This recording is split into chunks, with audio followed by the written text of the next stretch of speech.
Israel has warned Iran it will pay the price for attacking it with hundreds of drones and missiles over the weekend. But the White House has warned Israel it will not support a retaliatory attack, and the UN has called for de-escalation. Isabel Ewing reports. A sight never seen before. Ballistic missiles fired directly from Iran at Israel being shot down south of Tel Aviv. Some intercepted at the very edge of the Earth's atmosphere, causing the falling debris to burn up similar to a meteorite.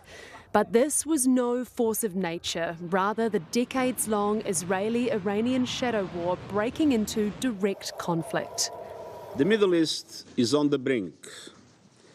The people of the region are confronting a real danger of a devastating, full-scale conflict. The unprecedented attack coming 2 weeks after the suspected Israeli airstrike on Iran's embassy compound in Syria. Iran fired its slow-moving drones first, giving Israel a 4-hour warning. Its foreign minister saying the operation was limited and minimal.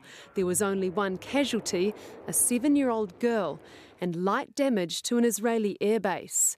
Israel said almost all of Iran's more than 300 drones and missiles were shot down by its air defence system, backed by the US, Britain, France and Jordan. Israel's ambassador to the UN accusing the Security Council of failing to condemn Iran. Why have you instead rolled out the red carpet for these genocidal jihadists? Why do you treat them as if they are interested in de-escalation, when you know that the opposite is true? Israel's War Cabinet Minister Benny Gantz promising we will collect the price from Iran in a way and at a time that suits us, but facing pressure not to further escalate tensions. Now is the time to defuse and de-escalate.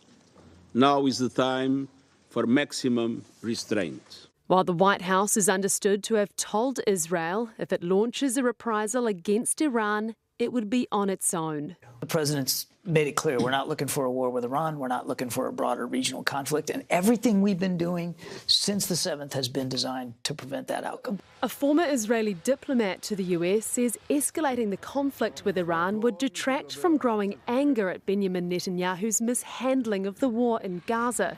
For the Palestinians trapped in that war, there is no distraction from the misery. Thousands trying to get home to northern Gaza, rather than continue living in tents, were forced to turn around after more than 20 were shot by Israel soldiers, killing at least one woman.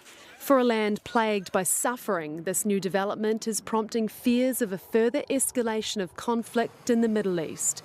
Isabel Ewing, Newshub.